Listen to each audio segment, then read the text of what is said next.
What happens when an immortal god is eaten? Not killed, not destroyed, eaten. Because everyone knows what Kronos did. He devoured his children, one by one, the moment they were born.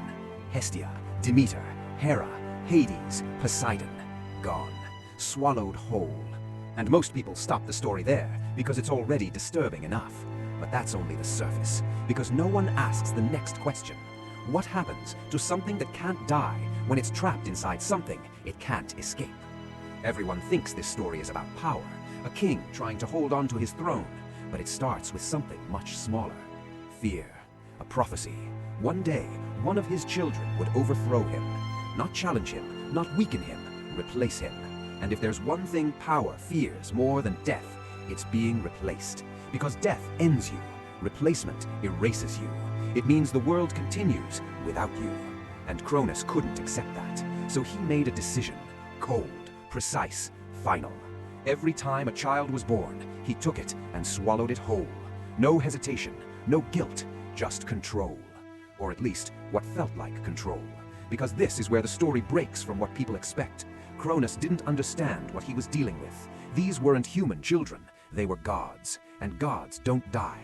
Not from hunger, not from darkness, not from time. They don't decay, they don't dissolve, they don't disappear. So when they went into Kronos, they didn't stop existing. They stayed alive inside him. And that changes everything. Because now this isn't a story about destruction, it's a story about imprisonment. Imagine it. No light, no sky, no ground beneath your feet, no sense of time, just an endless suffocating void that stretches in every direction and goes nowhere. And inside that void, 5 conscious beings, together but trapped, aware, unable to move forward, unable to go back, just existing.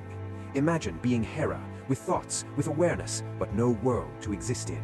Imagine being Hades, a future ruler of the underworld, trapped in something deeper than death. Imagine being Poseidon, a god of the sea, with no water, no motion, no breath. This isn't just horror, it's something worse. It's the idea that you can be alive and completely erased at the same time.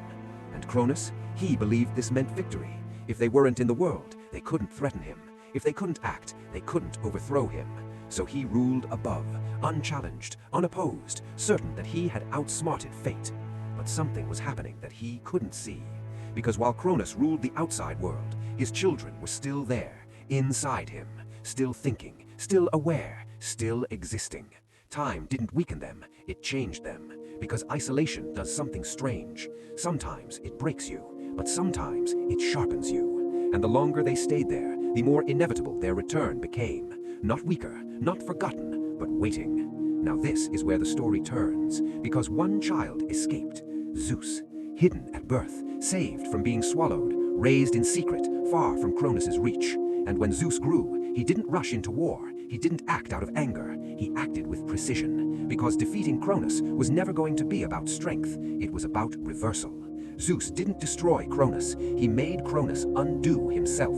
Through trickery, force, or divine strategy, depending on the version, Zeus forced Kronos to vomit. And then, something impossible happened. One by one, the swallowed gods returned. Not bones, not fragments, not remains, whole, alive, unchanged.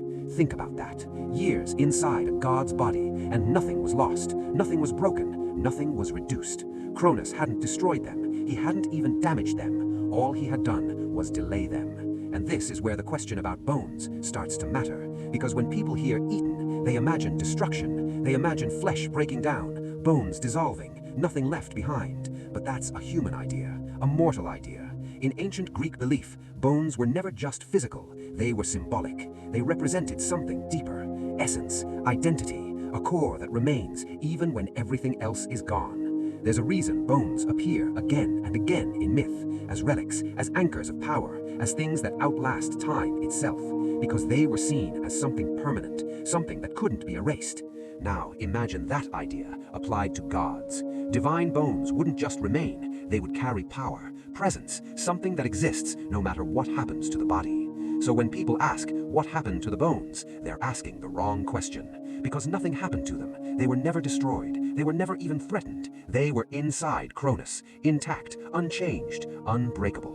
Which leads to something much more disturbing. Kronos didn't consume his children, he contained them. He turned himself into a prison. Think about what that means. Every child he swallowed didn't disappear, it added to something. 5 immortal beings, 5 centers of divine power, all inside one body, all inside him. That's not safety, that's pressure. And pressure builds. Kronos believed he was reducing risk, but he was concentrating it. Every child made the prophecy stronger, not weaker, because now the threat wasn't outside him anymore. It was within him. And there's something deeply symbolic about that, because the most dangerous threats aren't always the ones outside. They're the ones you carry, the ones you try to suppress, the ones you think you've buried. Kronos walked the world as a king, untouchable, unchallenged, but inside, his downfall was growing, quietly, patiently, inevitably. And when it finally emerged, it didn't come out as something broken, it came out as something complete. The war that followed, the Titanomachy, wasn't just a battle between gods and titans, it was a release of everything that had been contained, everything that had been building for years. And Kronos never stood a chance, because you can't win a war against something you've been carrying inside yourself the entire time. That's the part most people miss. This was never a story about consumption, it was a story about inevitability. Kronos thought he was avoiding fate, but every action he took brought him closer to it, because fear does something dangerous. It makes you act, and those actions often create the very outcome you're trying to avoid. Kronos feared being overthrown, so he tried to eliminate the threat, but in doing so, he created the perfect conditions for that threat to grow stronger, closer, more unavoidable. He didn't stop the future, he fed it. And the bones? They were never the point, because bones imply something left behind, something broken, something reduced to remains. But nothing about Kronos' children was ever reduced. They were never fragments, they were never remains. They were always whole, always powerful, always inevitable. Kronos didn't swallow death, he swallowed the future.